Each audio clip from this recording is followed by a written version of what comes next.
really? Welcome back. It's SEC After Dark with no groovy music like we used to have, but we are back and better than ever. It's Jake Thomas, Jeb Beecham, Stephen Willis, and of course myself, Corey Burton. We got Becky Willis, the voice of God, and we got Cassidy Thomas somewhere, and maybe make an appearance behind Jake somewhere. She's on the ones and twos. She's on the social media at SEC_after_dark, at the Stephen Willis, at Coach Burton 36, at UTK Joe, and at Jake Thomas TTS, all on social media, at Coach Corey Burton on Instagram for myself. You can find the one and only Stephen Willis on Locked On Ole Miss. You can find Jake Thomas on Tide Talk Live with Stacey Blackwood.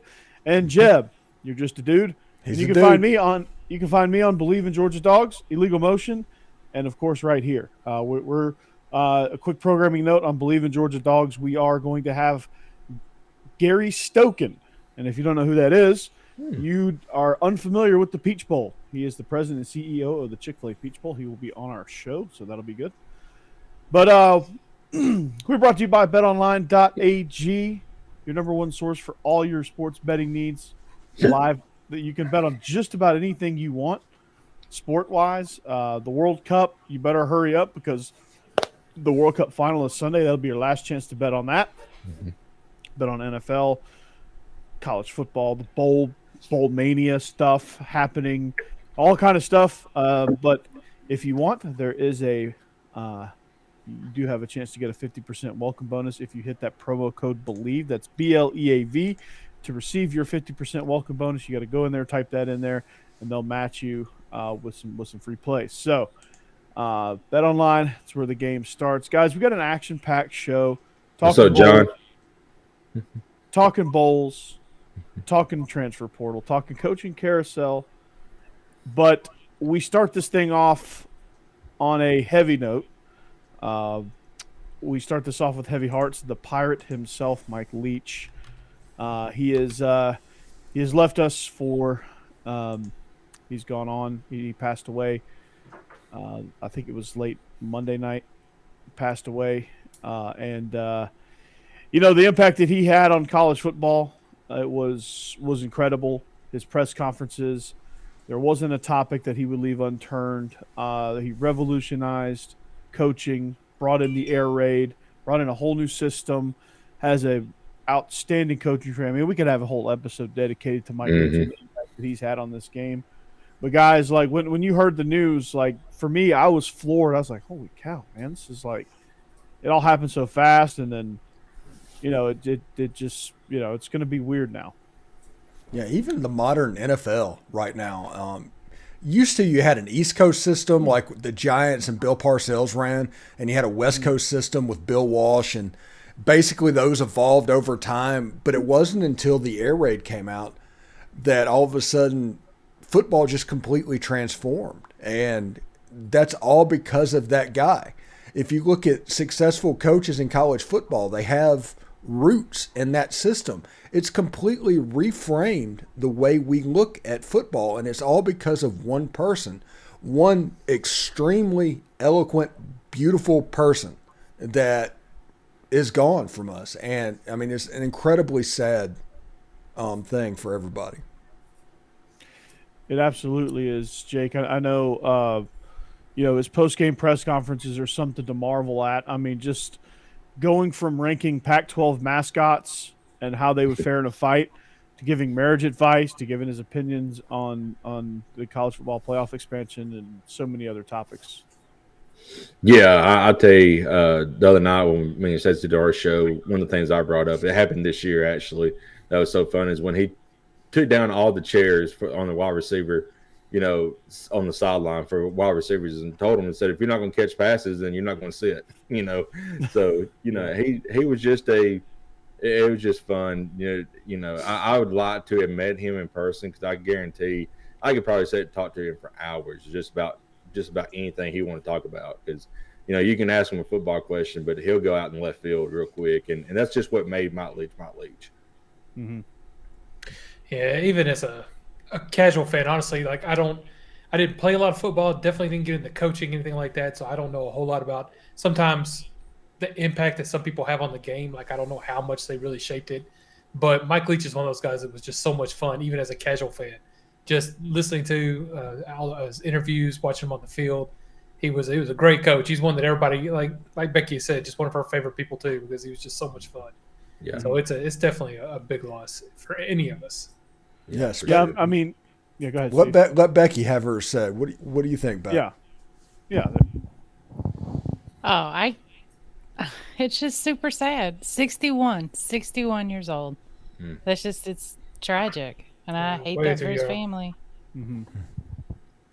So sudden too. It's just like, he was, a week ago, a week prior to that, he was on the sidelines coaching in the Egg Bowl. Mm-hmm. And, you would think nothing's wrong. And then all of a sudden here we are. And it just shows you that life can just be taken away from you in the blink of an eye to any of us, Mm-hmm. And so, being able to take advantage of every day and live every day, to its fullest is vastly important. I mean, you need to, the idea of wasting time and the idea of, taking everything for granted, the fact that you're able to wake up and then go to sleep and wake up again is, that's an accomplishment in and of itself. Right. And so, this just shows you that it just doesn't matter if it's your turn, it's your turn. Mm-hmm. And it was his turn, and so, but what he meant to the sport of football, he goes to law school. He gets his master's degree. He learns under Lavelle Edwards. He studies Lavelle Edwards. He figures out. He goes to Iowa Western, of all places, and develops this system where you're at a talent disadvantage, so you have to figure out how to move the ball. And he did that. And it was some crazy, and it got its name because some crazy fan in the stands had an air raid siren. Yeah. And so he took that with him, and it worked every single place he went, which is incredible. It worked at Oklahoma. It worked at Valdosta State. It worked at Iowa Western. It worked at Texas Tech, Washington State, and even Mississippi State. It just, I'm just floored. Yeah. Absolutely. Yeah. But I will say that Illinois probably doesn't stand a chance in hell, since the game is going to be played in a stadium that has a pirate ship in it. No. yeah, that's So, if there's ever, I saw that they. I don't know if this is real or not, but I saw they have pirate flags on the side of their helmet. yeah, that's a mock-up. They're going to do something. Texas Tech is wearing Jolly Rogers on the back of their helmet for the Texas Bowl. Mm-hmm. Good. And I hope Washington State does something too in their bowl game. I don't know if it's possible, but just think when you turn the TV on to watch that game, against Illinois and Mississippi State, and they actually have a hologram of Mike Leach on the pirate ship. I mean, that would be absolutely insane. Yeah, you were talking about bring the house down. That would definitely do that. Tampa is home to the Gasparilla Festival, and do y'all want to know what the Gasparilla Festival is? It has something to do with pirates, and I think you've explained this once before. Yeah, it's a mock pirate invasion. A ship goes in the harbor, they come around, they pillage, and they go back to their ship, and they go back out in the harbor. That is the Gasparilla Festival. Everybody pays attention to that. Mm-hmm. All of this is hitting at the perfect time for that to happen. Mm-hmm. Yeah, John, that's a fair question. Texas Tech should just pay him pay the family what they owe Mike Leach instead of virtue signaling with a pirate flag on the back of the helmet. Yeah, they should absolutely do that, because that was, no matter what happened with Mike Leach, that's effed up. So again, rest in peace, Mike Leach. Mm-hmm. We're with you here at SEC After Dark. You've always been one of our favorites. So, it'll be interesting to see kind of where Mississippi State goes. Zach Arnett's got the job. They hired him. Oh, they Already? Yeah, They they've just already said promoted him. Yeah. They just said it's yours, and let's roll.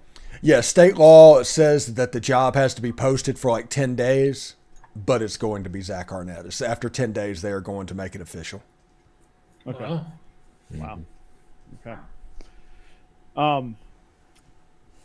Yeah, the lies and truths, the lies and half truths told by the whole Craig James saga was. Mm-hmm. That was Mike Leach once signed a book, CJK 5H, which stands for Craig James Killed 5 Hookers. God. Wow. Yeah, I mean, yeah, that's Mike Leach for you. That's right. That is Mike Leach, and yeah, we haven't seen Craig James. Where's he been?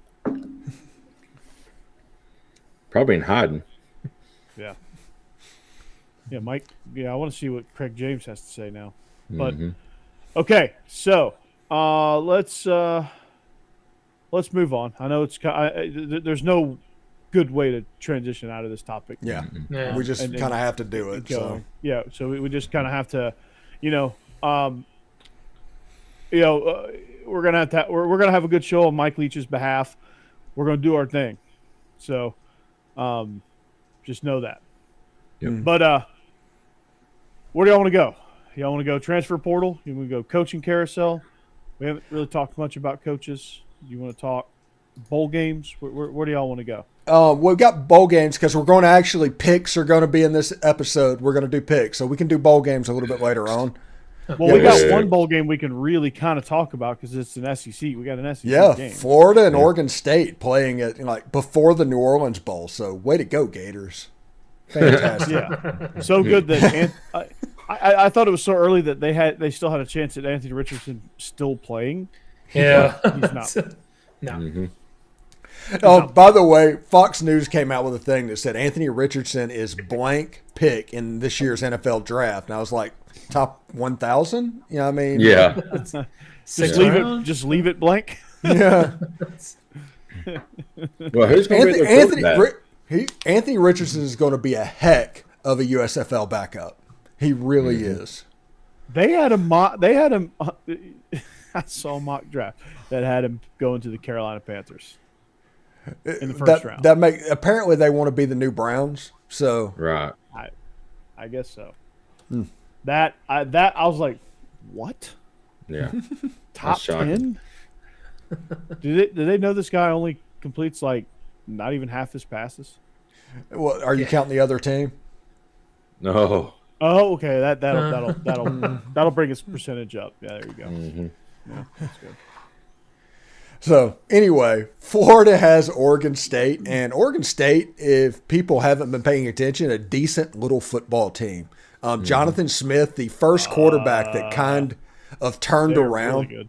Yeah, they kind of turned around the Beavers back in the day. He was the quarterback that led that through, and he came and took over, and they're a good football team. And Florida has a bunch of opt-outs, and they're lacking the numbers to do it. So, I mean, this is a take Oregon State, right? Or do you think Jack Miller has a special coming out party for the Florida Gators, Corey?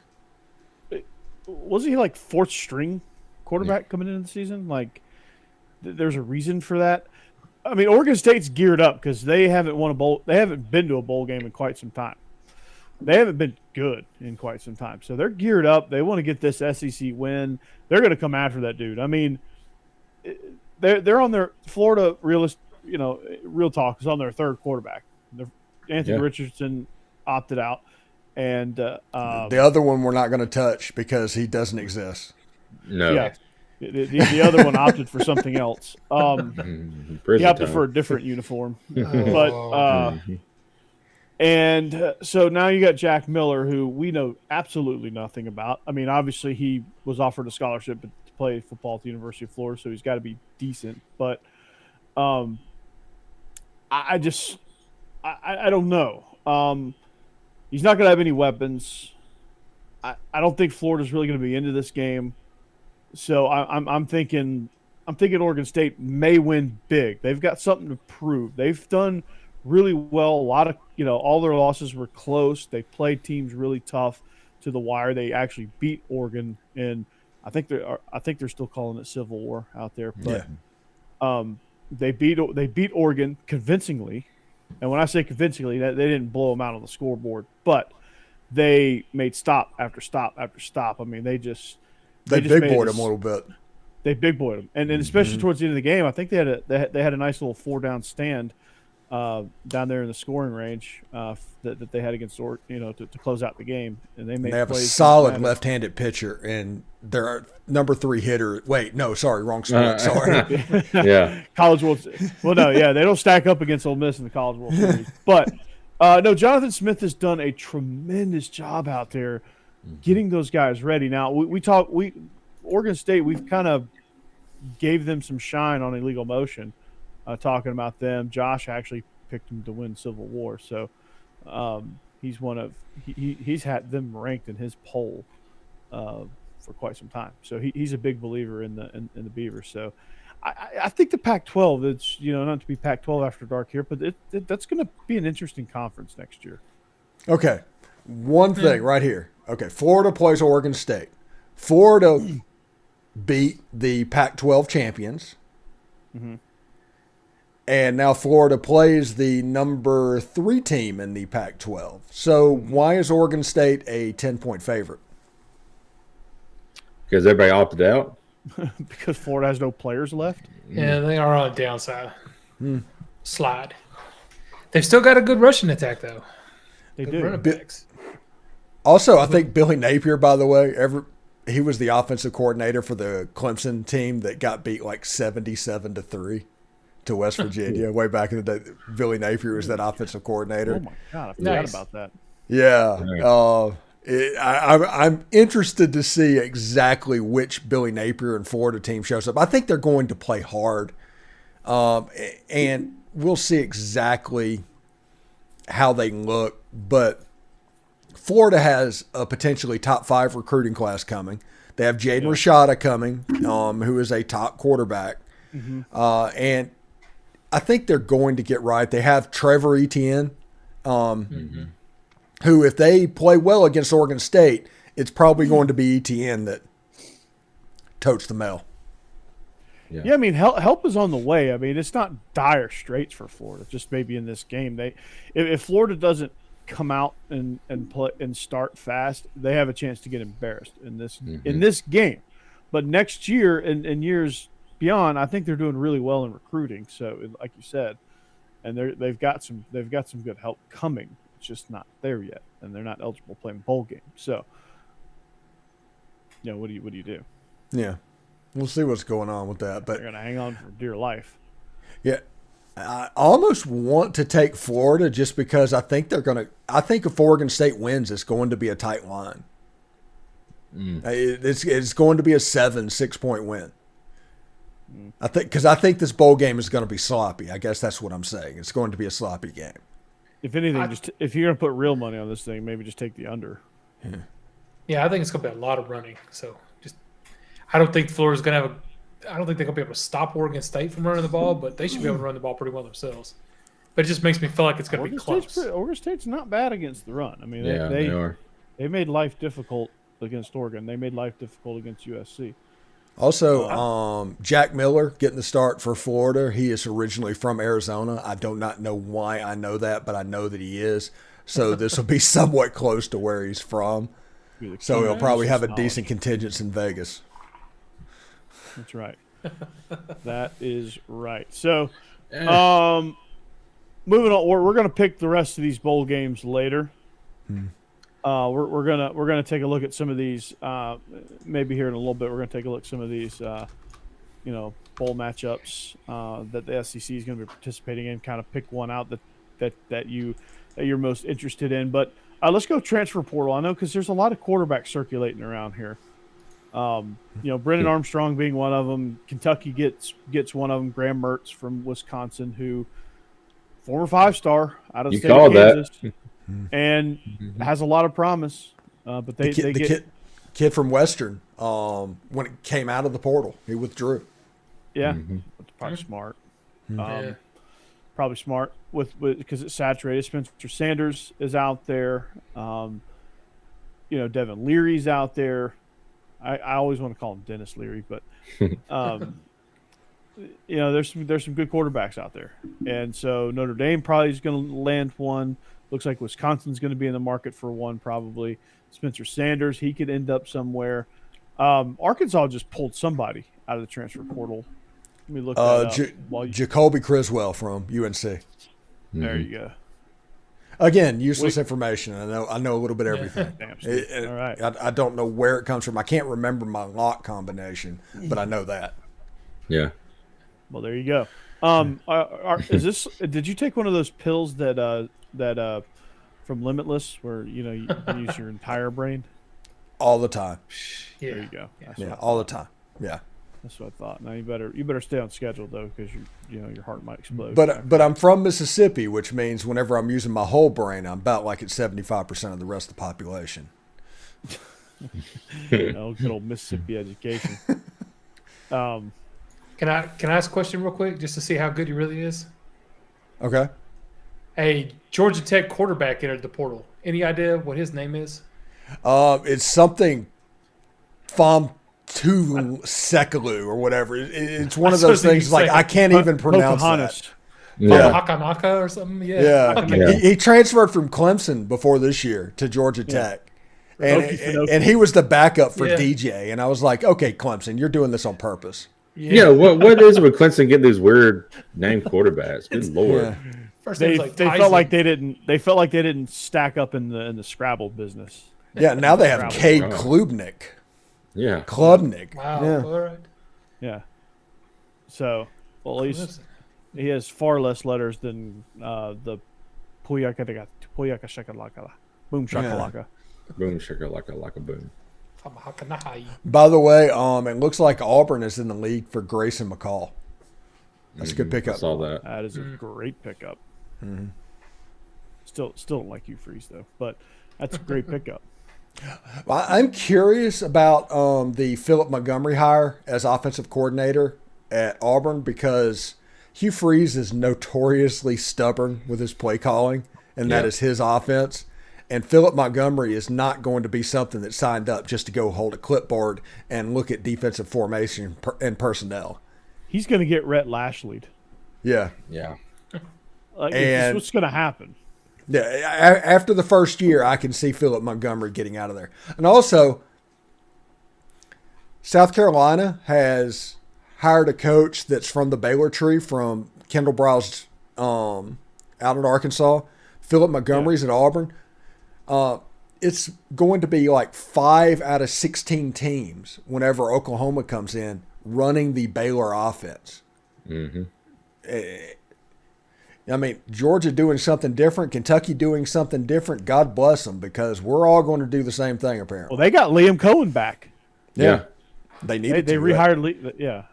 The Rams are like, nah, cuz you need to go back to Kent. You need to go back to Kentucky, bro. Yeah. Yeah. That offensive coordinator this year was like a mixtape version of Liam Cohen. It just wasn't the same thing. It was like in Multiplicity, the fourth one. The fourth Michael Keaton. Yeah, exactly. Yeah. Copy of a copy of a copy. Yes. Yeah. She touched my pipet, Steve. You didn't think you'd tune into SEC After Dark tonight and get a Multiplicity reference, did you? Yeah, I love Multiplicity. Doug, better get up or you got to be late. Oh man, you can't get that anywhere else, can you? Yeah, this is high quality stuff that people tune into the show for.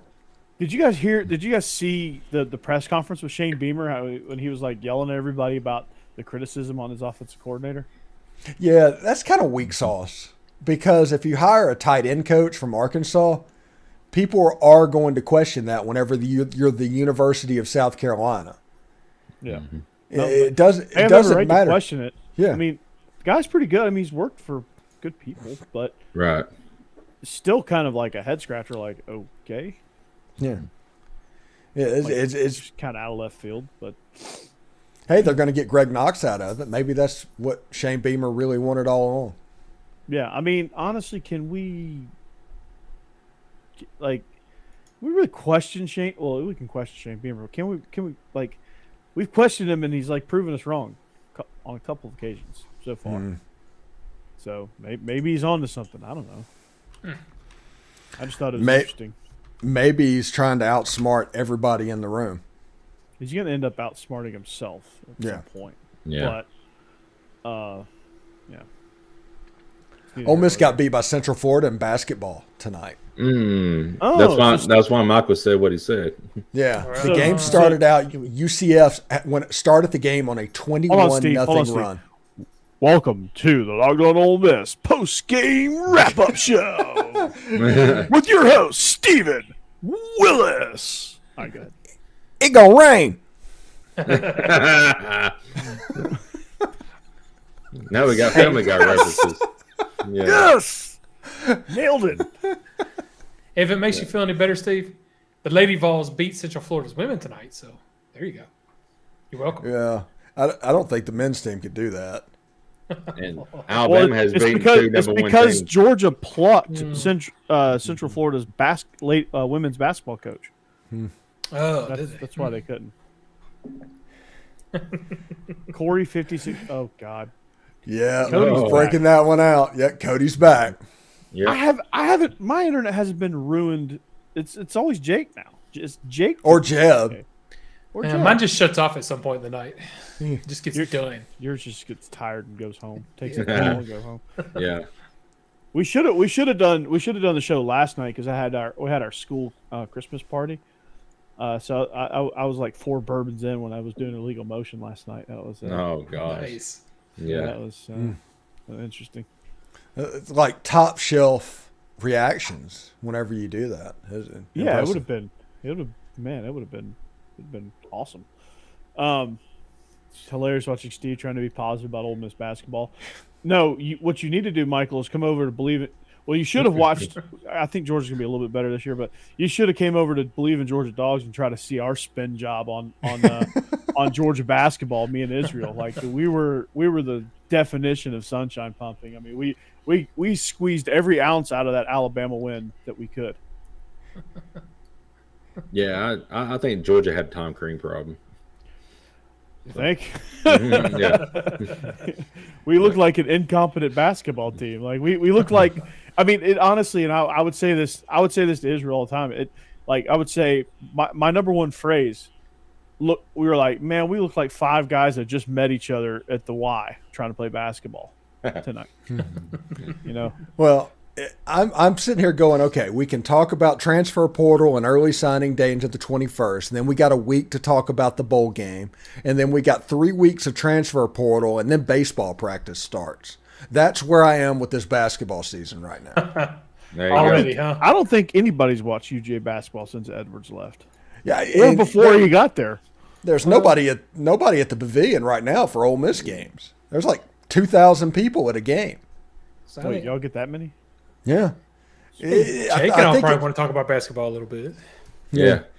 2 number one teams. Yeah, we're both pretty happy with our games at the moment. Oh, and by the way, Tennessee and Alabama are who Ole Miss Open SEC play against. Right, yeah. Oh, Lord. Damn, who hates Steve. you guys? Yeah. That, bro. Yeah. They're like, see, we didn't start you off on the road at Kentucky this year, Ole Miss. It's like, screw you guys. Good job. Wow. It's a different type of environment, all right. It's like you're wondering if Ole Miss basketball's still in COVID protocol. With no fans in the stands? Yeah, it's terrible. And you know what? They have spurts where they look like they could be pretty good.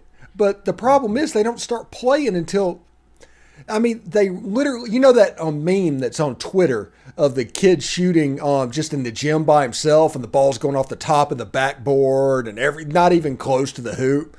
And, that's what Ole Miss basketball starts games as. Is he shooting threes? He's got the rack, and he just like... Oh, yeah. He's doing all this. He's doing... And you're like... You look down, and it's like, okay, 4-0, 7, 20, 21-0? Is UCF going to pull a shutout in basketball? Oh, dude, like, under Tom Crean, it looked like...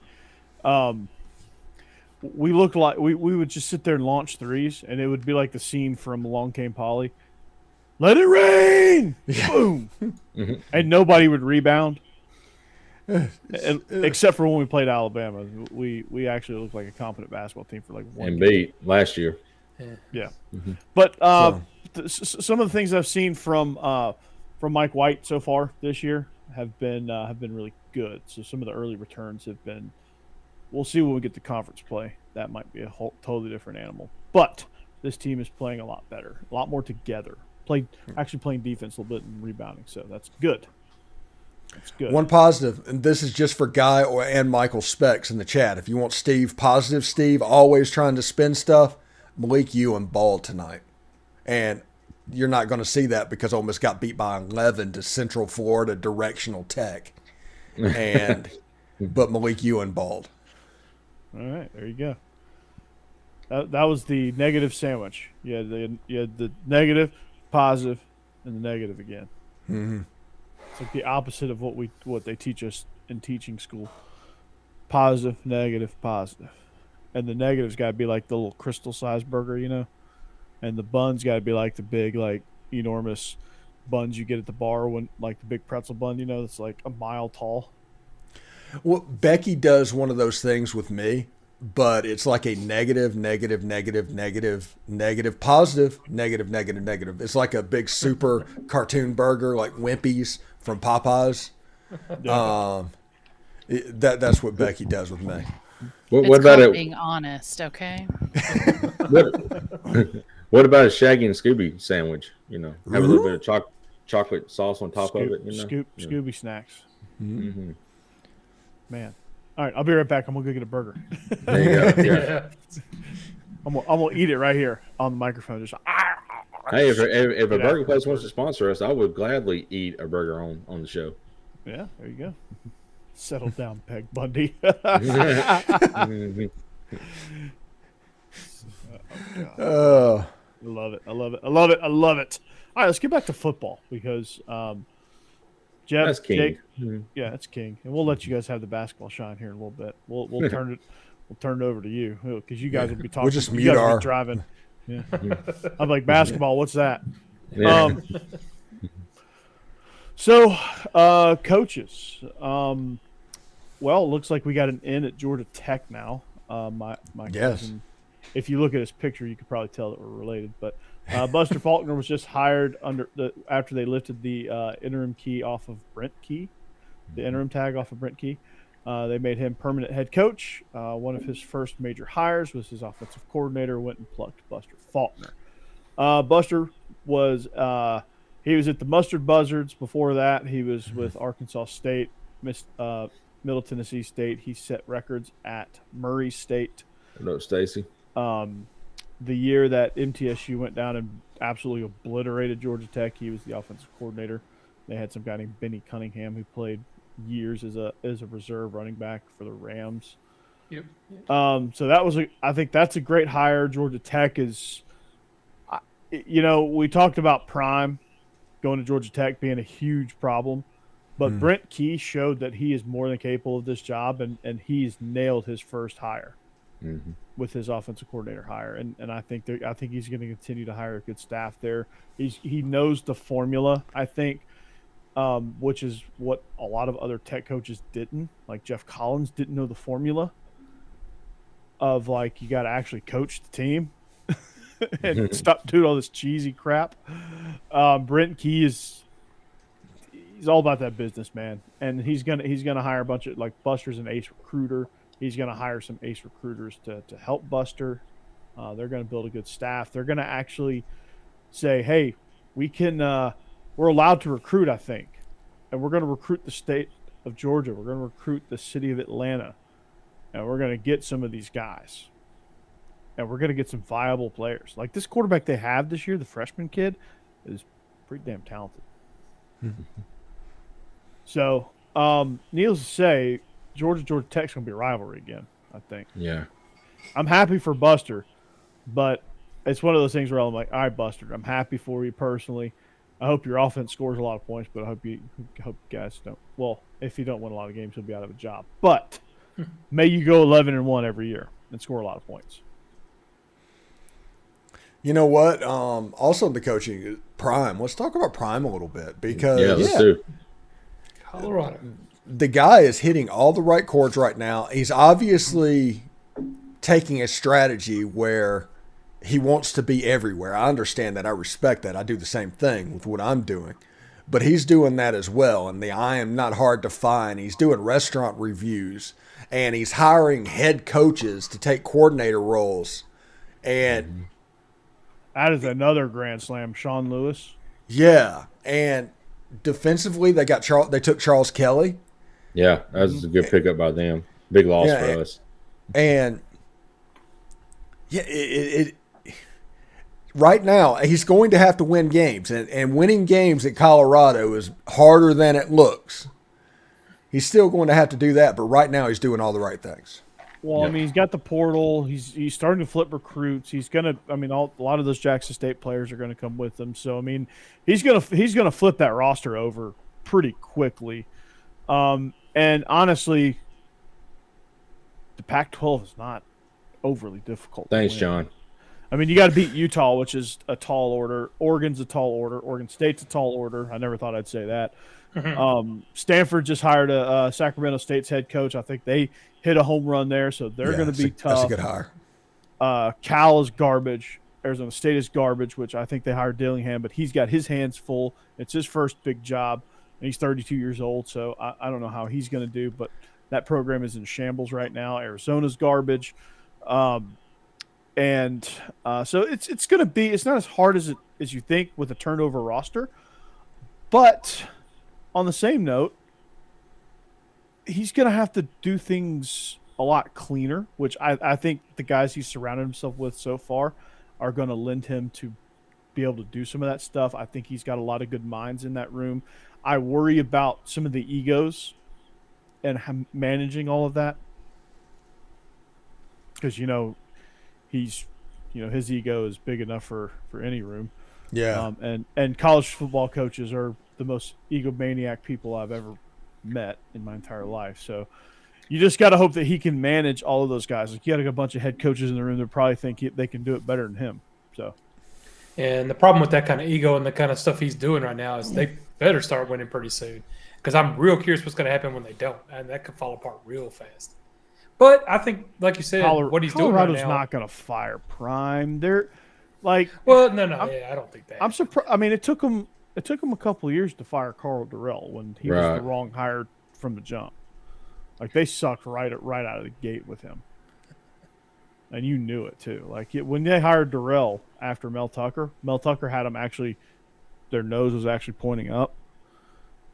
When they hired Mel Tucker, you knew it was like, okay, all right, they're in business now. And then they hired Carl Durrell on the heels of that. I know I was like, oh God, that was probably the worst hire of all time. Yeah, that needle went down like that again. No, it didn't go down that slow either. No, it was. Yeah. DGD, Jake, how you doing, buddy? Hey, Robert, what's happening, man?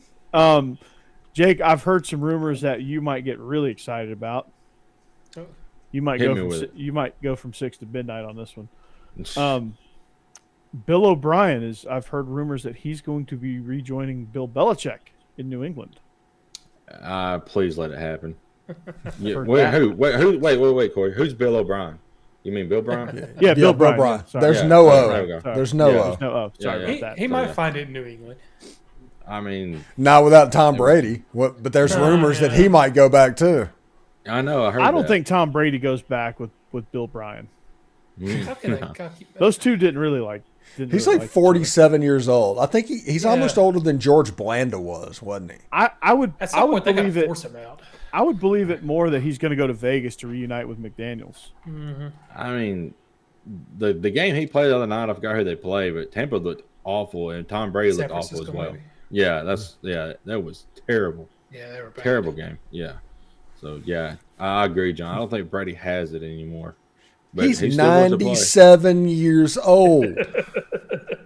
And he's going to be maybe the greatest of all time. But at some point, you got to just retire. I mean, you're the one that gave Pawpaw the job. Yeah. Hey guys, we can do this. We can keep fighting, Sonny. Yeah.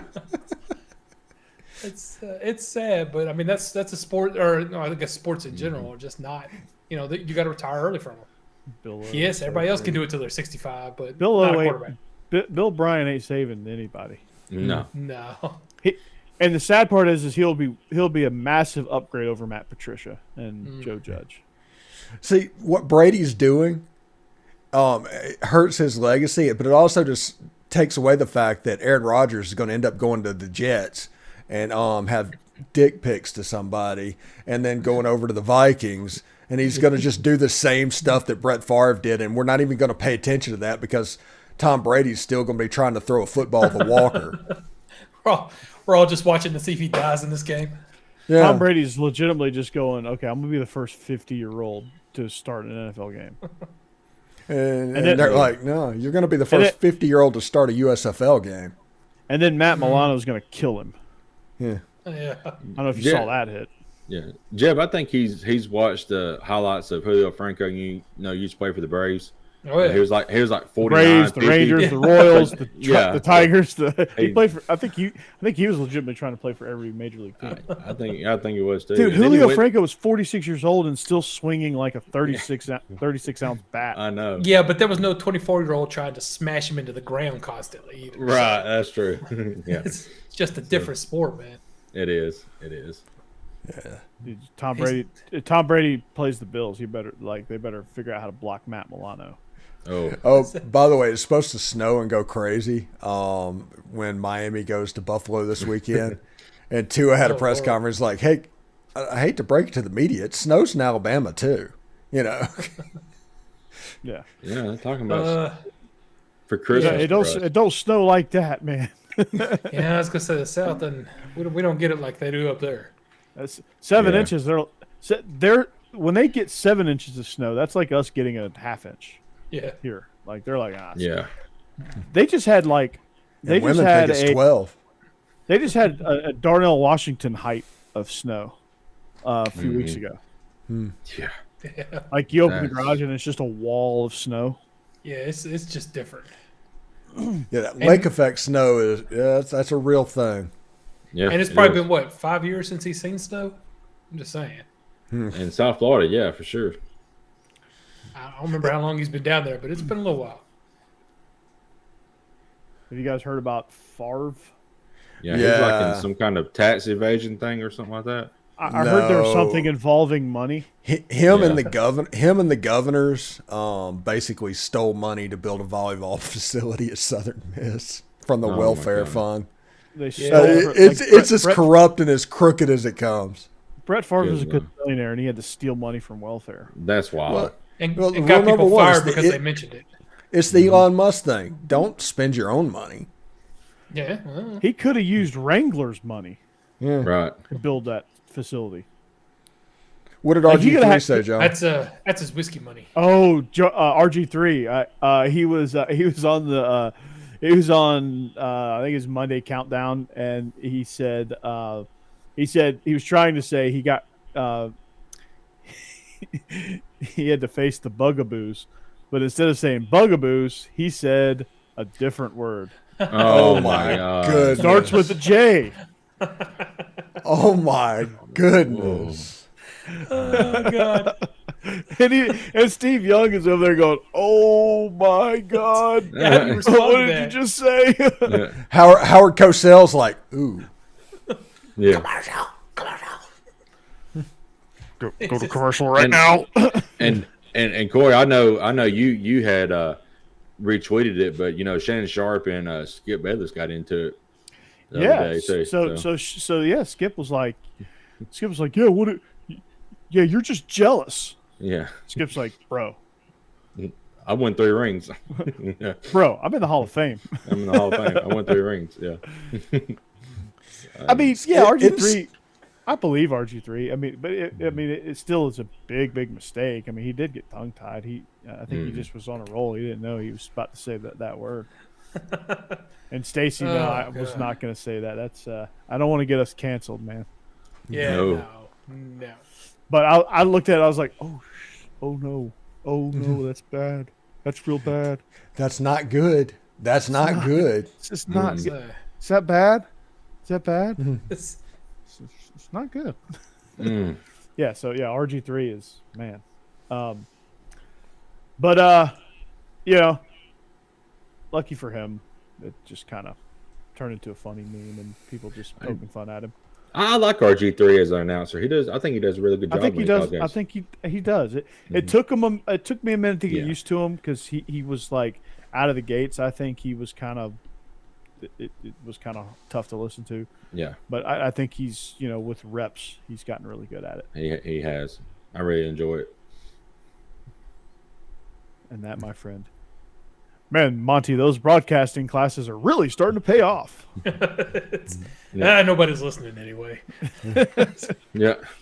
You can't say that on the radio. Nobody, who cares? Nobody's listening anyway. One damn hit. Oh. One hit? One damn hit? It's one of the best movies of all time. He led the league in every offensive category, including nose hairs. Come to the sip. Come to the sip. Yep. Come to the sip. Just a bit outside. Right, the corner missed. Ball 4. Yep. Ball 8. Ball 12. How are they laying off pitches? It's close.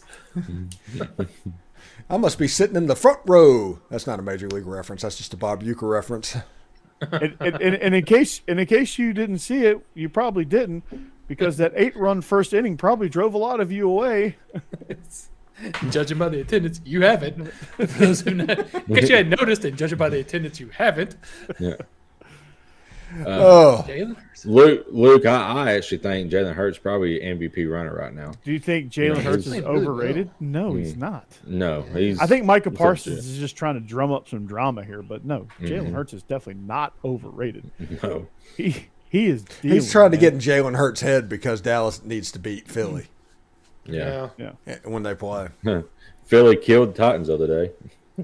Yep. Who hasn't here lately? They killed the Giants too. They're killing everybody. Didn't the Jaguars kill the Titans the other day? Yeah, that's why I said everybody. Trevor Lawrence went off. Yeah, I think ETN only had like 3 yards rushing, and Trevor Lawrence, Evan Ingram, your boy, had a day. Had like over 100 yards and 2 touchdowns on like 10 catches. Yeah, it's ridiculous. Titans are terrible right now. Yeah, the Titans. Derrick Henry goes for 96 yards on 11 carries in the first quarter. You're thinking, oh crap, this is going to be another 200-yard, 3-touchdown day. Because of Dennis. Yeah, because of Dennis Allen, I haven't watched the NFL in 6 or 7 weeks, and it's all because of Dennis Allen. Just don't watch the Saints, man. You'll be okay. But I'm an Aints fan. That's the reason I watch the NFL. I don't know. I lived through the Aints. I am not prepared to do that again. That's true. Yeah. Well, there's not a lot of good football on anyway. Aren't the Falcons better than the Saints right now? Probably. No, the greatest meme to ever come out of the NFC South is that Spider-Man theme where they did all 4 quarterbacks pointing at each other. No. Yeah. You. Point at me. I pointed at you. Yeah. Don't you point at me? What? Huh? Marcus Mariota took his ball and went home. Did you guys see that? Is that what happened? I saw Desmond Ritter starting now. Yeah, they named Desmond Ritter the starter, and Mariota's like, okay, I'm going to go get surgery now. Put me on IR. Dang. See you guys. Deuces. And Arthur Smith called him out. Go get his biannual surgery. Yeah. Yeah, Arthur but his Smith name was is like, Arthur. Yeah. Yeah. King Arthur. Falcons kind of get what they deserve. Yeah. Yeah, we still suck. We suck again. And the Panthers like, hey, we could take Will Levis, maybe Anthony Richardson. We're going to build up our quarterback room somehow. And I'm like, good gosh, okay. Don't have to worry about Carolina for a decade. Really? Yeah. Yeah. They're going to still suck. Although they all of a sudden decided, hey, we're not going to suck this week. We're going to beat Seattle. On the road. Well, but Seattle's fans are loud. How did that happen? that's Well, because they're finally starting the mighty Sam Darnold. yeah. Tearing it up. They raised the 12 flag, which they can't say 12th man because somehow Texas A&M owns that. Yeah. The only thing Texas Is that A&M owns copyrighted? is they're not going to a bowl game. Yeah. You can no longer do the 12th man thing whenever you chicken out scared of a bowl game because your quarterback's injured or sick. John, they're more like the Tittians now, not the Titans. Titans, yeah. God. Yeah. Titty babies, yeah. And yeah, Stacey, I think Titans fans or Vols fans were expecting that. So it's disappointing, but it's the way of the world now, apparently. So who's going to run Everybody's D gonna for? opt out. Yeah, who's going to Yeah, I run mean, D you for got Joe a good Milton? player. You know he's gonna opt out, man. He won the Blitnikoff, man. It's like he's gonna strike while the iron's hot. I'm not surprised. Good for Jalen Hyatt. Yeah, I just don't. You know I what? don't really know the point. Is it just fear of injury? I mean, it's one game. If you opt out, I have no respect for you because you're getting paid now. Yeah. You can't just not show up to work if you work at Family Dollar. Just not show up. You are getting paid now. There are collectors together raising money from the fan base to pay you. I have no sympathy for anybody that opts out and doesn't play one more game. Does I he have keep no his sympathy. Hyatt hotels? That's what I was gonna say. Jalen Hyatt just did something with Hyatt Hotels. I don't know. I think a lot of us thought maybe that meant he would play, but apparently not. Just not. So And I hope so. Because I hope he's still keeping the deal because I think it's just the whole point of that was he was getting hotel rooms for a lot of family and stuff down there. honestly, it's just the way of the world. It's just kind of like, okay, they're going to opt out. People are going to opt out if it's. That's why they need to go ahead and expand the playoffs because Tennessee, he'd be playing a meaningful game right now, and he wouldn't have opted out if they had an expanded playoff because Tennessee would be in the playoffs. See, but Well, Ohio Tennessee State is had a wide meaningful receiver game. that opted out of the game with Georgia. He was already injured. I was gonna say, yeah, and that's the thing with their other wide receiver. He was just like, man, I'm. I mean, it's still shitty that he quit. Yeah, it's not. I'm not going to even talk about that in any way positive because to me that is lazy and selling out. And you have a chance to go to the NFL, but the 40th person on the roster, the college career is what they have, and you are going to ruin a bowl experience for other people because you're being selfish and trying to get your bag. And I cannot celebrate that at all. I don't disagree with you. It's just gotten so common now. It's just whatever. Oh, it can be common. It can be common all they want. I'm going to make fun of them for doing it. Yeah. Yeah. I mean, I don't know, other than Christian McCaffrey, who needs to opt out? Because we know that kid's made out of glass. I mean, if you opt out of a bowl game and you're worried about getting hurt, that is a red flag. Every GM should look at that and say, okay, he doesn't have confidence that he can even make it. And he's going to do what's best for him at the drop of a hat. And they could get hurt at the combine, Senior Bowl, any of those times. You just never know when you could get hurt. Why? I don't know. You I ain't don't got to like worry. living in fear like that. Well, I know it's at the end of the year, but you don't have to worry about anybody getting hurt at the Pro Bowl because they don't really play football. They just do two-hand touch. Well, they're doing flag football now, I think, for the Pro Bowl. Yeah, it's ridiculous. They might as well. I mean, it's a long time coming, but it should just be a skills competition and a flag football game. It's just kind of a celebration of because I can't remember the last time I watched the Pro Bowl. I haven't watched it in years. I'm pretty sure Peyton Manning was in it. I think the last time I watched it was when Sean Taylor destroyed the punter. Yeah. Okay, and John makes a point on this too when he's saying that people who leave early to train for the combine actually do better so they get drafted higher. I think that just means we're putting too much emphasis on the combine. I mean, why if they could go 3 or 4 seasons in college and put up those stats, why is it more important how They get fast one run more the game 40 of at the combine? tape is great. Yeah, well, Yeah. I mean, why is? I mean, because you're not changing your size or your stats, or I mean, anything meaningful at the combine. You might change how you run to make sure it looks a little faster, but the tape shows how you're going to actually play. That's what matters. And the reality of it is, all the stuff you're going to learn and get ready at the combine, you can do that starting January 4th as opposed to December 27th. Yeah. 1 week is not going to affect that. It's about laziness and it's about fear. And it's about attention. Like, hey, I'm opting out of the bowl game. Look at me. Yeah. I mean, it is a very selfish act. Yeah. Not surprised by it. And it's happened so frequently now. It's like, okay, I don't know, you should get mad about it. But it's still a very, I mean, it is what it is. It's a selfish act. It is a very look at me. It is a very, hey, I'm better than you. I'm done with you. This is when I'm leaving. Things like that. I mean, coaches, even when they transition jobs, they still finish out the season. Most of them do. Head coaches generally don't. Yeah. But I mean, that's the mercenary life that we've developed. Players are now mercenaries. Coaches are now mercenaries. The only people that care about the school are the fans itself, and we're looking for any way of them pulling the rope in your direction so you can root for them. But the reality is the fans need to protect the school over the coaches and over the players, because if you don't, you're going to go broke. I mean, that's just the way that works. Speaking of the mercenary culture, it's bleeding down into high school now. I mean, Tennessee just passed NIL. Yeah, I saw that. Really? Georgia, I think, did too. Yeah, which means private schools here in Tennessee are going to be like the Ensworths and Brentwood Academies of the world are going to. It's going to get wild, I think. Wow, that's very weird. In high school? Yeah. Like, why would you pay high school players? There's going to be a kid. There's going to be some kid at NBA, some 16-year-old kid that's like making triple my salary. Yeah, you're gonna have 16-year-olds pulling up in Ferraris now in school. Good God. Yep. So good luck competing with that. That's a whole different discussion, because that's kind of ridiculous. John, those kids aren't opting out. Yeah. All right, let's do. You know what time it is, right?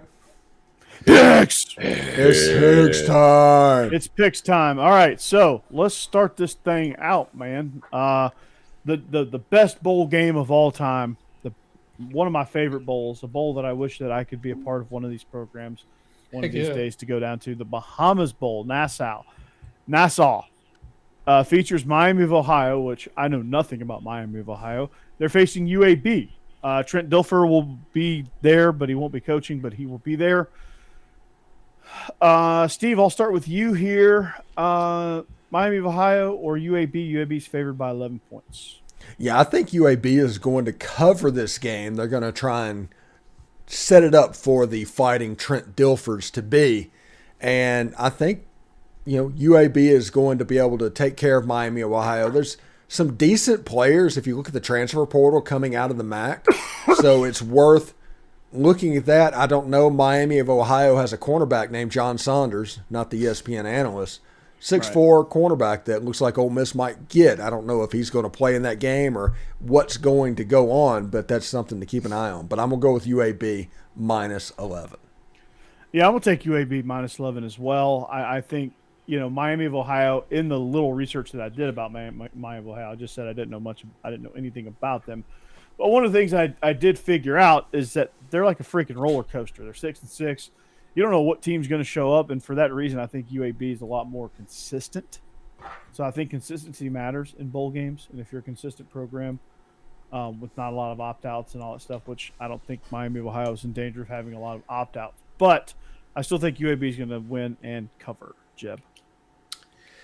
Yeah, well, I don't know. I haven't really researched a lot of these smaller bowls. I'm excited football's going to be back. I'm going to have it on Friday. I'm going to be working, so it'll probably be on mute a lot of the time.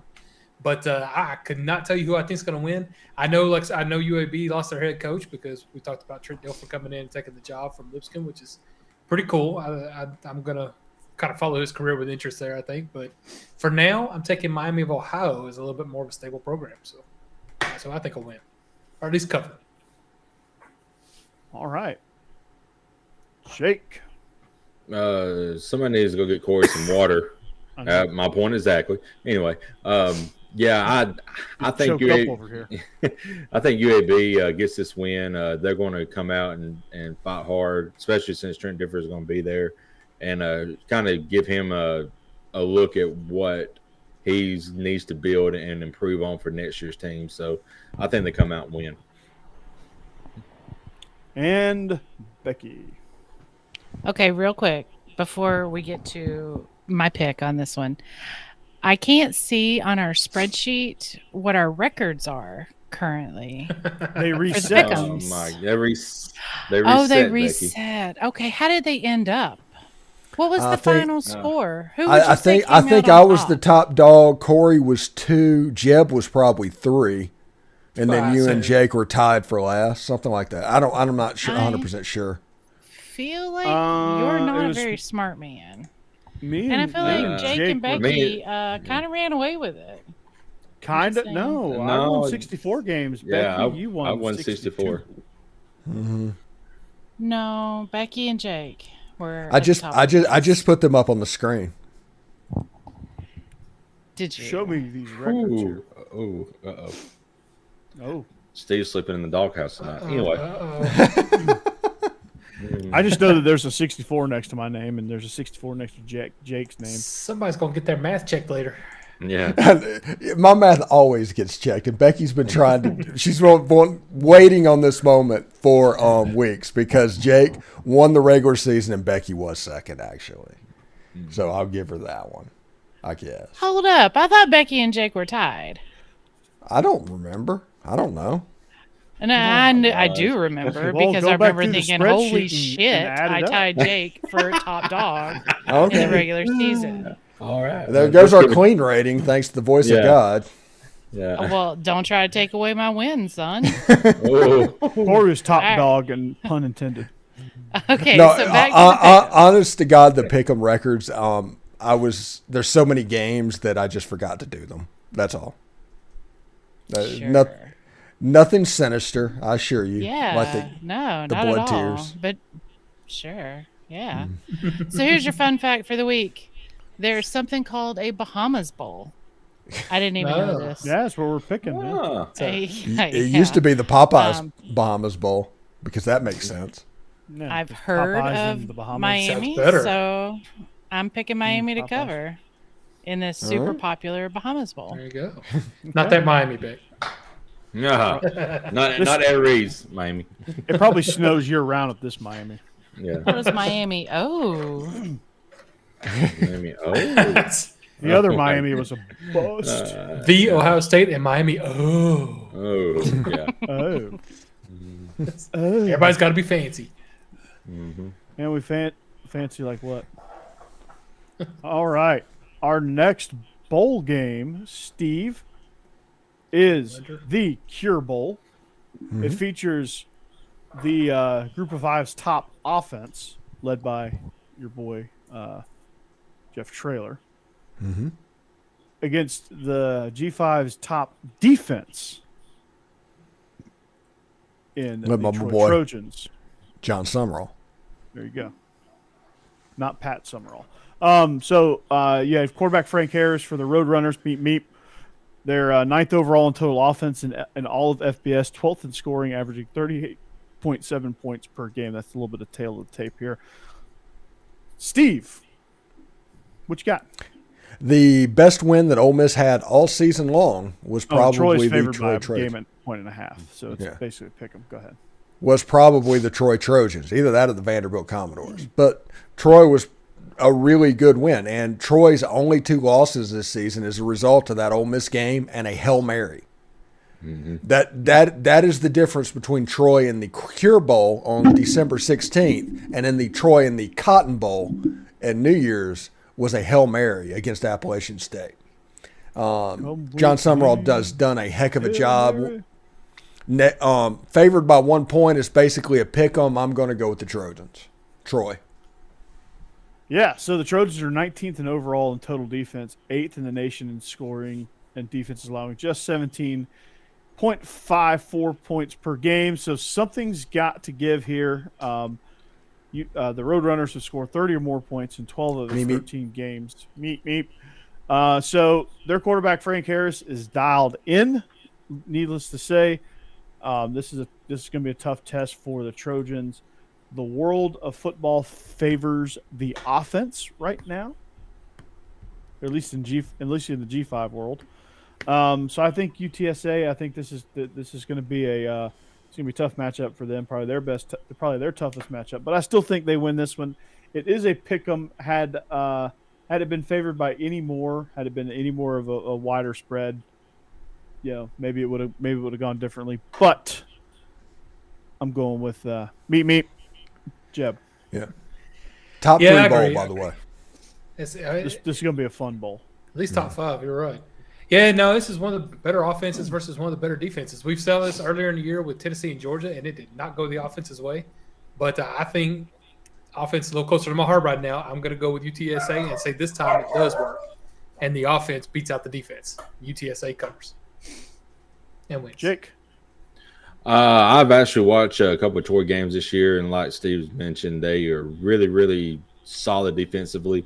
2 play or 1 game, and then that 1 play really changed their season. But I'm taking Troy. I don't think UTSA has seen a team as good defensively as Troy is, so I think they squeak out the win. Becky? Guys, I don't even know what a UTSA is. Is it Me. University of Tennessee of Southern Alabama? Maybe, I don't know. I Either don't way, know. it doesn't All kinds of matter. wrong there. I'm gonna take Troy in this one.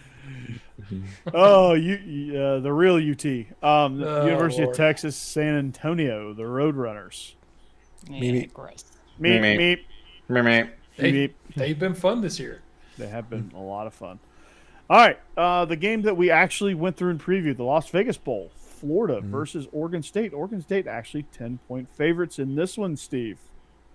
Yeah, I'm going to take the Florida Gators. I think Jack Miller is going to have a little bit of a game. Trevor Etienne is going to show up and get the Gators just close enough that this isn't a whitewashing, this isn't a blowout. Oregon State's favored by 10. I think Oregon State's going to win the game, but they are not going to cover. So I'm going to take the Florida Gators. Yeah, I'm not with you on that one. I'm going to take the Oregon State Beavers. I think they have some things to prove. I think Florida being down a lot of players from opt-outs and transfer portals and all of that good stuff. I think it's going to be a tough go for them. So I'm going to take the Beavs -10. Full strength, I would have taken Florida to just win this game straight up, but I'm still going to pick them to cover. Like Steve said, I think this game will end up being fairly close. A lot of running on both sides. I know Oregon State's defense is pretty good, but I think that quarterback does come in and actually provide kind of an option that Florida didn't really have as much this year, with just some solid passing that is more like, protecting the ball kind of deal. So I think they keep it close and maybe don't win, but at least cover. I'm going to take Florida. Jake? One advantage that Florida probably does have in this game is Jack Miller, because there's probably 0 film on him right now for Oregon State to look at. But on the flip side, Oregon State really don't have to worry about people opting out, because it's Oregon State, so they'll probably be fired up. Like Corey said, they hadn't been to a bowl in a few years, so they're fired up, ready to go. So I think Jack Miller probably makes a couple of mistakes, because it's his first real game. So I'm going to take Oregon State. Becky? I'm just going to be an SEC homer and take Florida for this one. Florida's going to win. They're not just going to cover. They're going to win. Ooh. All right. And I've been drinking a little bit tonight. There you go. Ah, nice. Nice. Great. Shocker. Nice. Damn, Steve. You really live the life on the edge. She's going to come down and knock the hell out of me in a second. Uh-huh. Yes, she is. We're going to see it. Make Please do that it the before show. we before we sign off, please. Okay, the New Mexico Bowl features Rhett Lashley's SMU Mustangs against the Kalani Sitake's BYU Cougars. Some fun facts about this game. This is their 4th ever meeting. BYU is off to the Big 12 next year. BYU is 3-2 in the postseason, and Kalani Sitake's 6 seasons. They've lost their last 2 of their last 3. It's Rhett Lashley's 2nd season. It's a nice way to end that one would be with the bowl game there. New Mexico Bowl has normally been a home for Mountain West teams, but BYU ended up being the fit. So BYU is an independent, in case you guys are wondering. It's just the 4th time that these 2 programs will meet. BYU is 3-0 all-time against SMU. Steve? Couple of fun facts in this game. In New Mexico, it rains spiders, so that's fun fact. Oh wow! No, that can't be true. Nobody would ever go there. Yeah, rain spiders. That's a whole lot of there, so. That's a whole lot of nope for me. And also BYU and SMU also played against each other in the Pony Express days. That was one of the bowl games that SMU played against somebody. And SMU had a huge lead, and I think BYU was able to come back and beat them at the very end. It was like a major comeback in college football. Historic game. Yeah. And so I'm going to go with the BYU Cougars to cover the SMU favored by 3.5. So I think BYU is going to win this game outright, actually. All right. So fun fact at Steve's house, it actually rains men. It's raining men. You're going right. Hallelujah, it's raining men. Yeah. So I've been back and forth with this one. Honestly, I've typed in the spreadsheet. I've typed in BYU. I've typed in SMU, BYU, SMU, BYU, SMU. I've kind of done that whole back and forth. I just think that what's concerning is BYU's Jaron Hall. He's been brilliant throwing the ball, but he's beat up, which I guess everybody's beat up at this point. There, SMU can score in bunches, but I think BYU is going to control the line of scrimmage with their run game. Christopher Brooks. Jeez, I can't talk.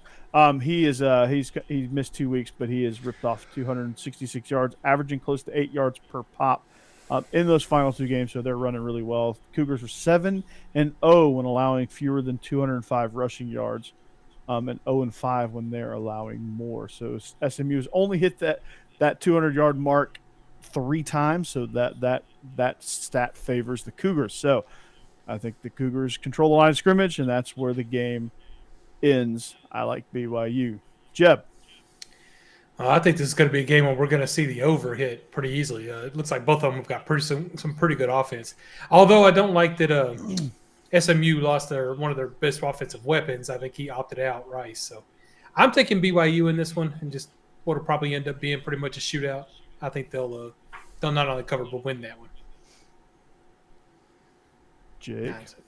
Yeah, I'm picking BYU. BYU's kind of been up and down all season. They've looked really good in games, and they look really terrible in games. But I think in this game they're going to show up, show out, and move on to the Big 12 and see what they can do in it next year. Becky. Ditto. I've got no reasons, just BYU. All right, ditto. All right, easy great. enough. All right, our next those bowl. Broadcast courses are really paying off, Monty. Best color man in the business. You can't say damn on the radio. Oh, who cares? Nobody's listening. All right. The 2022 Jimmy Kimmel LA Bowl presented by Stifle, features the aforementioned Washington State Cougars against Fresno State, a matchup that is extremely interesting.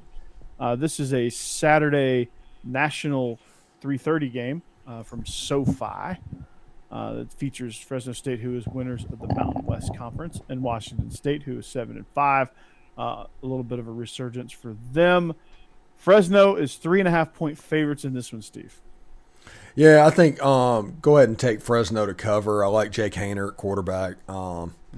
What he brings, I think he's going to be able to do it. Cam Ward at quarterback for Washington State, good player. He's fun to watch. Keep an eye on him. He's a transfer from Incarnate Word, but had a decent year at Washington State. But I think Fresno's going to take this. Yeah, I mean he had some all-time numbers at Incarnate Word, and he's done, like I said, he's done pretty good. But Jake Haener is also a good quarterback. Fresno State is on a 8-game win streak, so they're red hot. He hasn't thrown a pick yet. He's tossed 11 touchdown passes, which means he's going to throw 3 picks in this game because I said that. The Washington State defense has allowed 200 yards passing or more in every game except for 3, and all three of those games that they didn't were all losses somehow. Washington State struggles against the run, going 1-5 when allowing teams to rush for 120 yards or more. And Fresno State actually can run the ball. They can do some things, but Jake Haener is going to be the difference in this game. The reason why they were 9-4 is because he missed 4 games in the middle of the season. That probably had a lot to do with it. But they kicked in high gear. They went on an 8-game winning streak when he returned. So, give me the Bulldogs of Fresno State. Yeah, okay, I'm going to agree. These are two teams I haven't really paid a lot of attention to, but the more I look at it and read about it, it seems like this is going to be a pretty fun bowl game. Two really good offenses, good quarterbacks. I do like, from what I read, more about Haener and Washington State, Fresno State, just that grittiness that you can read about. So I'm kind of interested to watch that. So I'm going to take Fresno State to win that one. Jake. Did you say that Washington State's quarterback was Cam Ward? Yeah.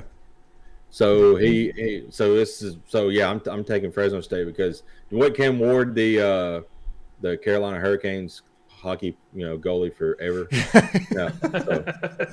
Now he's back in college. If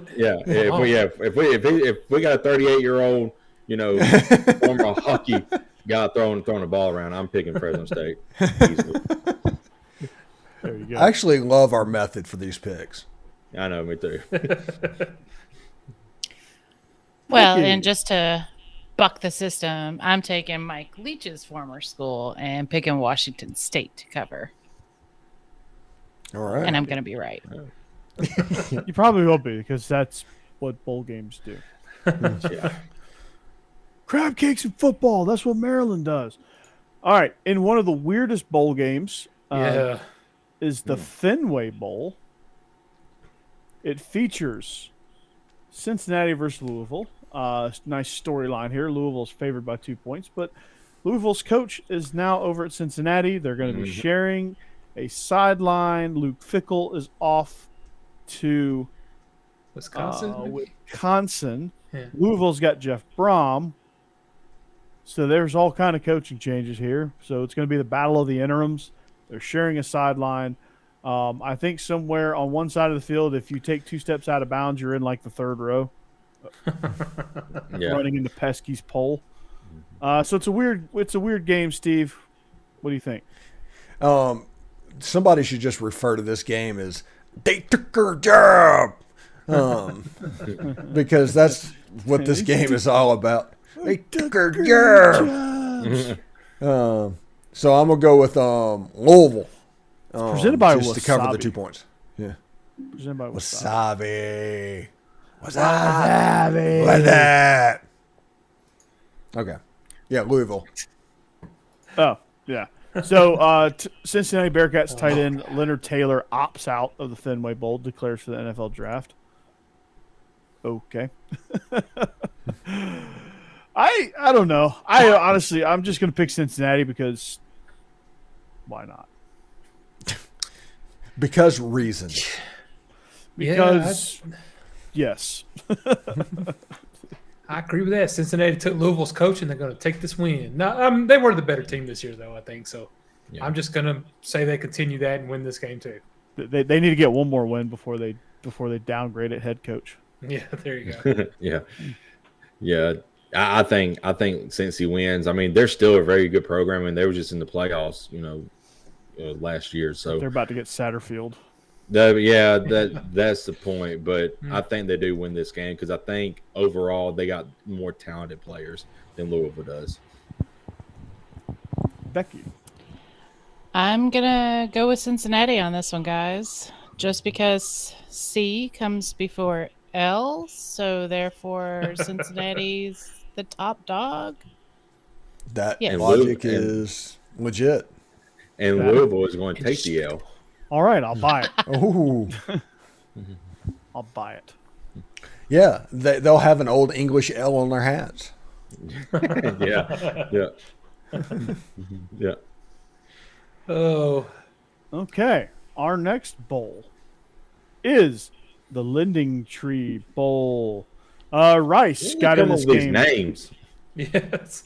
So this one's in Mobile. This is in your neck of the woods, Jack. Golly. Yeah. So Rice. It's a dart bowl. Rice gets a waiver to get in this game. Yeah. It's been since 2014 since they qualify for a bowl game. They're playing the Mustard Buzzards. Steve, I know you appreciate me calling them the Mustard Buzzards, right? They are the Mustard Buzzards, and I think USM's been getting a waiver for years now to say they're a football team. But I do think USM is going to win this game. Yeah, I do too. I think they're a lot better than Rice. Rice had to petition to get into this game because there wasn't enough qualifying teams. There wasn't enough automatic qualifiers. So Rice said, we're just going to file some paperwork here.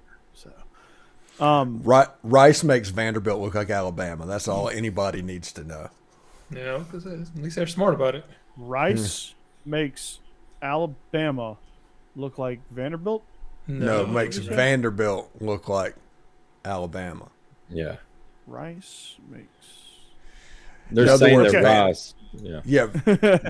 Rice. Dumbass. Vandy would put a 50 burger on Rice. Yeah. Oh, yeah, there you go. Yeah. Right. The fleshlight bowl. Oh, my God. Took me a minute. I drank some bourbon last night. Get off my nuts. All right.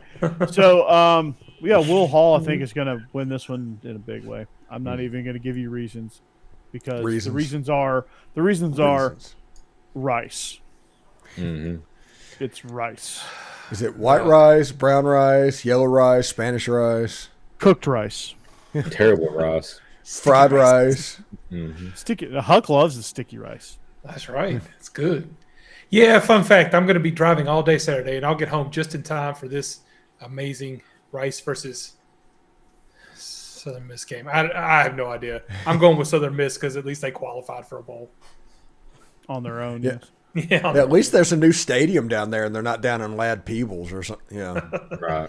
They could play volleyball on the brand new court. I heard it's nice. Yeah. There you go. Uh-oh. Becky's got a pick coming up. So I'm picking USM as well. And I'll just be honest. This is coming from an Alabama fan, but I think Auburn would give USM more of a fight than Rice would. So I don't know how they got the waiver, over Auburn. So anyway, No telling. Yeah. So I'm going to Southern Miss. They felt sorry for Rice. Yeah, Their uniforms look legit though. I will give Rice credit for that. Yeah. Mm-hmm. Yeah. Well, speaking of feeling sorry for Rice, you guys shitting on them has made me change my pick. Yeah. Now I'm picking Rice, and I'm picking them to win, not just cover. Okay. Gosh. That's another dub for us. Yeah. Well, it doesn't really matter because apparently we're not keeping track of. Oh, gosh. Not that I'm salty about that, but I'm extremely salty. If you keep this up, you're going to walk home. Talk big. Talk big. I'm just hanging out with my friends right now. That's all. Yeah. That's all. Steve's waiting for the fleshlight bowl too. John. Fleshlight bowl. God, we're off the rails. We're off the rails. We're off the rails. We're off the rails. Okay. Yeah. Okay, let's go back. Would you like some gravy with your rice? All right, Fleshlight Bowl features Auburn versus Texas A&M. Oh, that was a good one. Yes. I get it because if you actually go see that game, you're screwing yourself. That's right. Yeah. Yes. All right, our next Boom. our next real bowl game is the Frisco Bowl. Frisco. Yeah, the Frisco Bowl. All right, Boise State faces North Texas. So Boise State is favored by 10.5. North Texas fired Seth Luttrell, so they made a bowl game and they fired their coach. They hired former Washington State offensive coordinator Eric Morris, who is also a Mike Leach guy. So Boise State and North Texas have played each other 6 times before, with each team winning 3 of those. So the most recent meeting, Boise State won a nail biter 59-0 on October 21st, the year 2000. Cool. But Andy Avalos has got himself a pretty good team. They were Mountain West runners up. Steve, does any of that matter? I don't think any of this matters because Boise State's just going to cruise. This game is, I look at it and I think blowout just looking at it. One team doesn't have a coach. Boise State does. And, I guess Hank Bachmeier, is he the quarterback at Boise? He is. Is he playing in the game because he's in the transfer portal?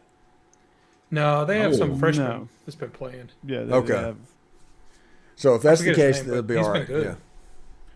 So I clicked on this article from the Denton Record Chronicle. It says everything you need to know about the North Texas Boise State Frisco Bowl 2022. And it says, before the Mean Green take on the Boise State in the Frisco Bowl on Saturday, catch up on what's been happening this season. Content is also available to subscribers. Yeah, okay. Okay. Thanks. North Texas are probably going to be coached by Ed Straight Arrow Gennaro. They have a 40-year-old quarterback. They have Chris Winkie at quarterback. Yes. Yeah. Sinbad plays on the defensive line.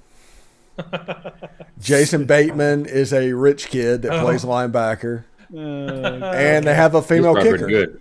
Yeah. There you go. Seems like a very necessary game to watch. Yeah, so Necessarily rough. Boise State's quarterback, Talon Green. That sounds like a Boise State quarterback name. Yeah, it does kind of.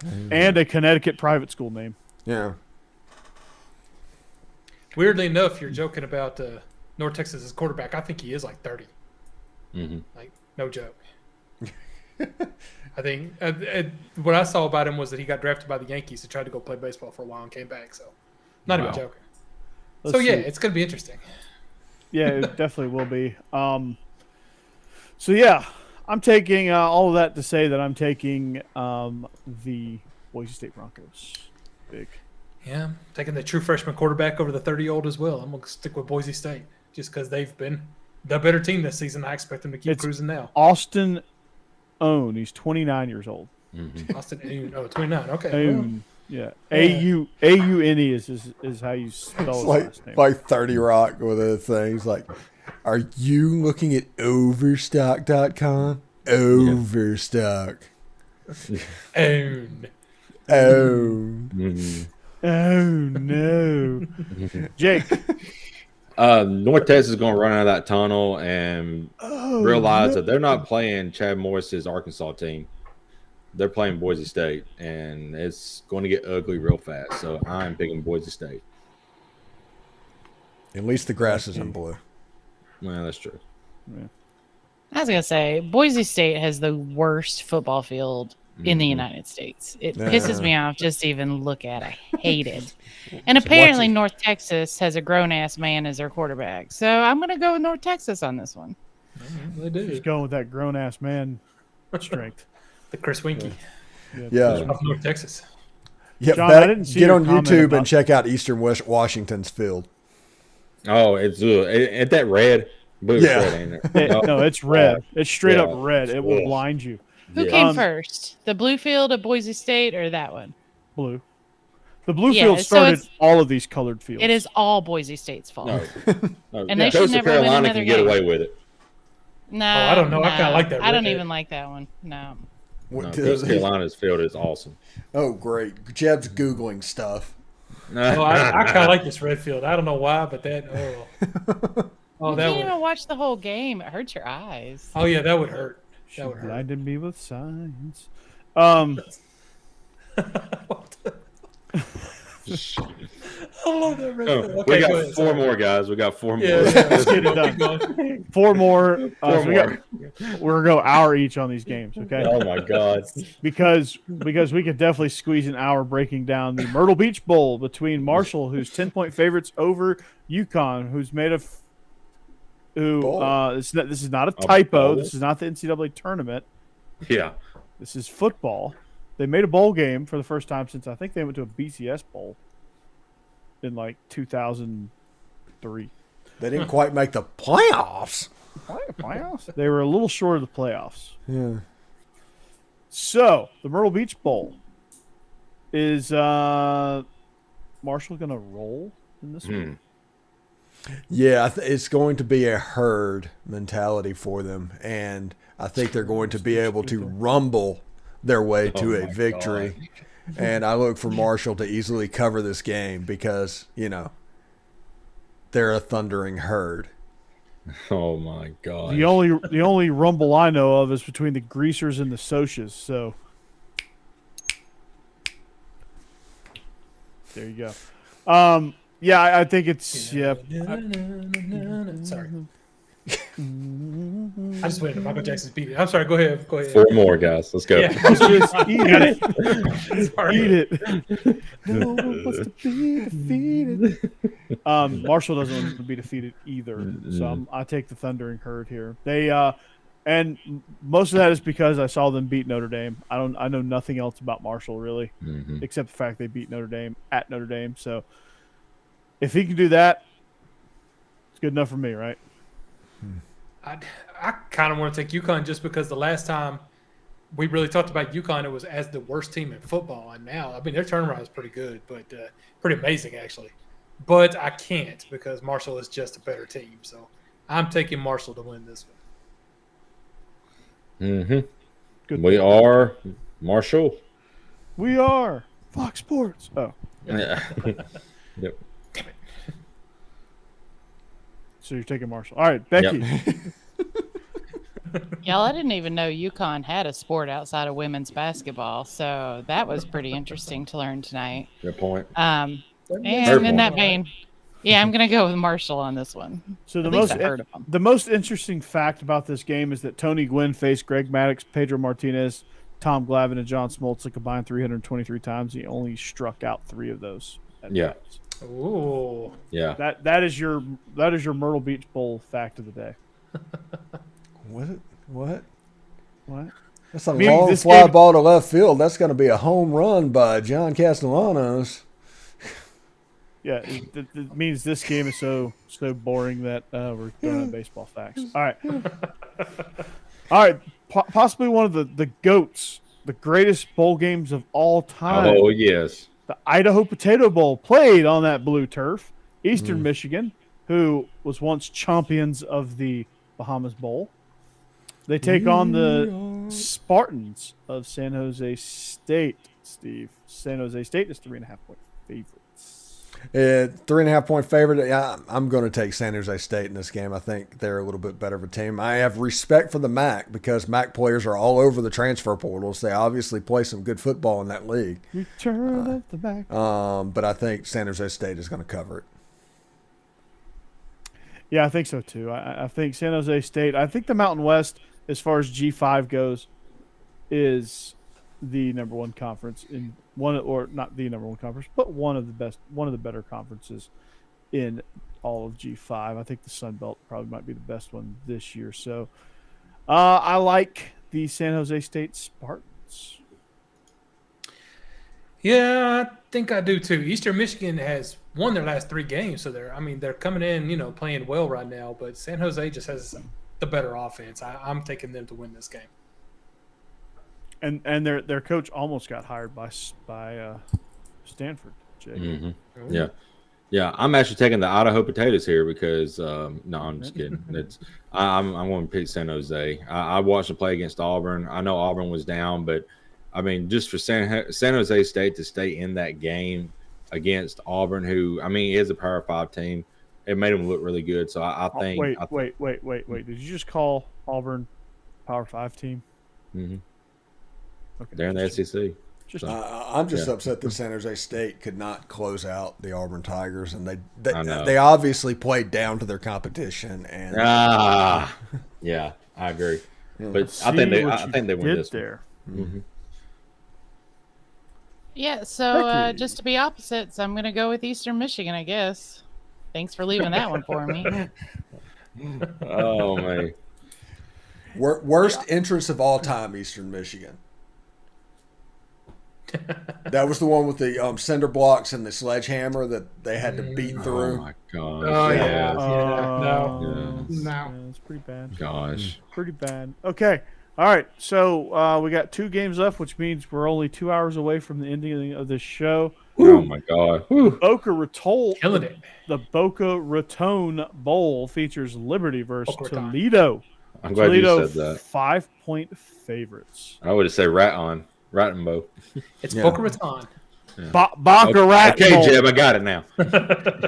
I think Boca Raton means mouth stick. Now, The link skip in Boca Well, I'm Raton. speaking languages as much. Which is perfect for Liberty. yeah. Oh my goodness. Yeah. Yeah. Yeah. So- They like pool boys. I don't know. Oh. They like something. Oof. Just ask Hugh Freeze. So anyway, Toledo 5-point favorites. I'm going to go with this is a match between the Flames and the Rockets. I'm going to go with the Rockets, and I like Jason Candle to kind of pull away in this game. Yeah, I mean, under Candle, Toledo's gone 52-32 in 7 seasons. They've made 5 bowl games, Nice. and he has yet to lead the Rockets to a bowl game win. The Rockets have had the number 1 recruiting class in the MAC conference 5 times under Jason Candle. So something has got to give. They're due.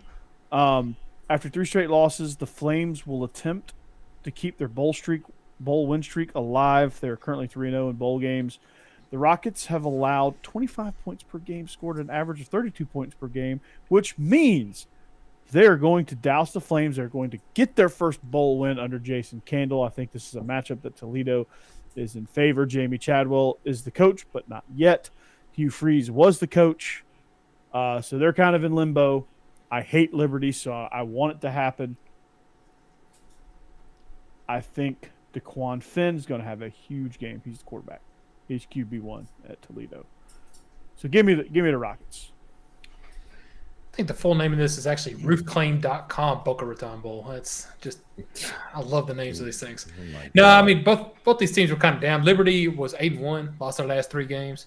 I think Toledo lost the last couple, but they did rebound to win the MAC championship, which really makes you think they've got to be the favorites in this. So I am taking Liberty to upset them just for the heck of it. Ooh. Listen to Jeb. Boo this Yeah. man, Yeah, Jake. boo this man. Yeah. No, I'm taking Toledo. Liberty, when they play New Mexico State, which is a horrible football team, they looked horrible against a horrible football team. So I think losing Freeze has kind of sought them out a little bit. So I think Toledo comes in and just dominates them and wins this game big. Becky. I'm Team Corey. I hate Liberty. And honestly, let's all just be objective about this. Toledo, that's kind of a fun name to say. So I'm going to pick Toledo all day, every day. There was Let's go. some coach. He's coached in a few games. He's coaching a few meaningful games. Started his head coaching career at Toledo. So Liberty. Name that coach. No clue. Nick Saban, I think, wasn't it? It was Nick Saban. Yeah. He started at Nick Saban. He made Toledo the real UT. Mm-hmm. Lord.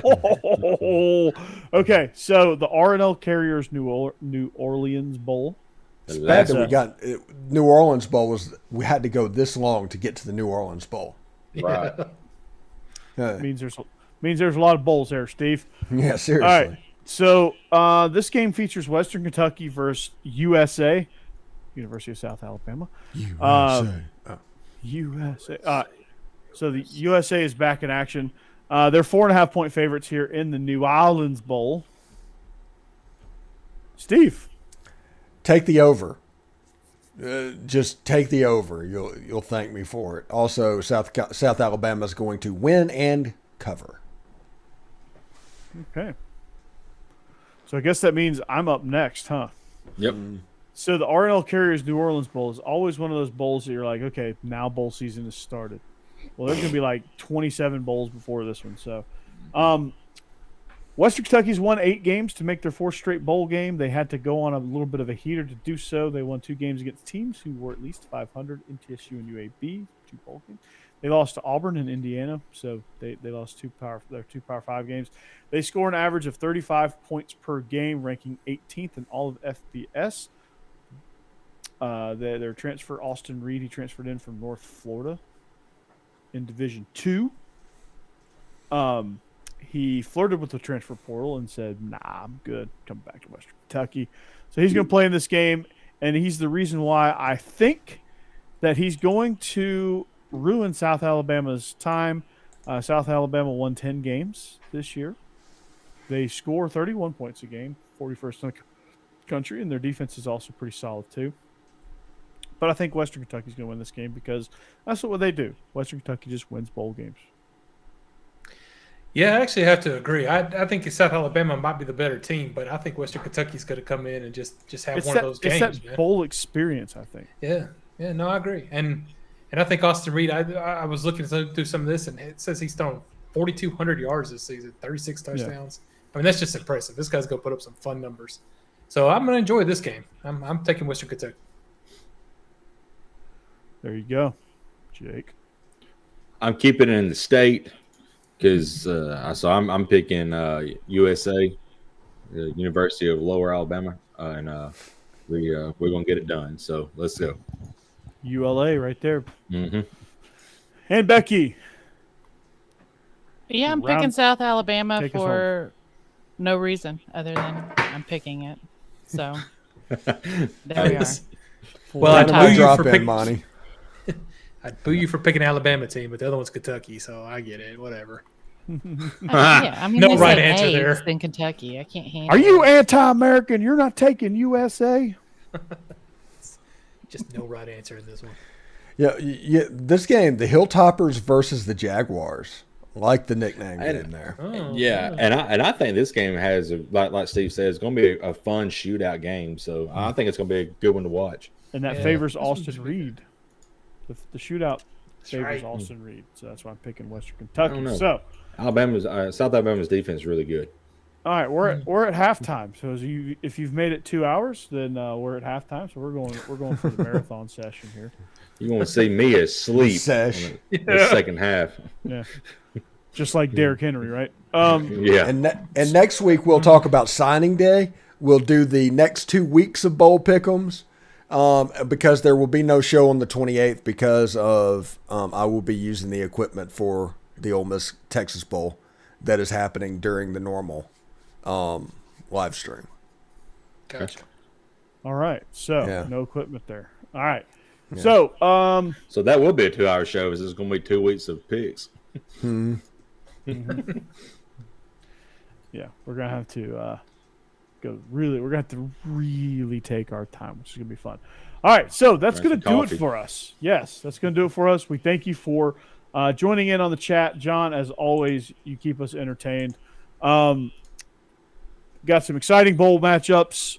Got Kirk Herbstreit, Dave Pasch, and the one and only Pat McAfee on the call Saturday for the Las Vegas Bowl. That'd be fun. That'll be a fun broadcast because it's a December 17th bowl game. So, yeah. So, I'm not sure how to do a fleshlight here in the outro. So, I don't want to touch that with a 20-foot pole. Yeah. That's what she's. It's like Alabama homecoming. No, it's an Aggie homecoming.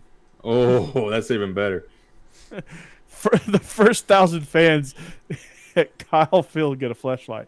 Oh my God. So, all right. Well, we are SEC After Dark. We're off the rails. We just, I'm definitely sleep deprived and still kind of hungover, but from last night. So we are SEC After Dark, presented by BetOnline.ag. You can find us on the Bleav Network as well as the All Conference Network on YouTube. Find us, subscribe.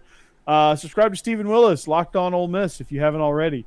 He is Mr. 3000 now, I think, right? Yes, over 3,000. Follow Jake on Tide Talk Live. All right. Just follow Jeb because, Yeah, good luck finding me.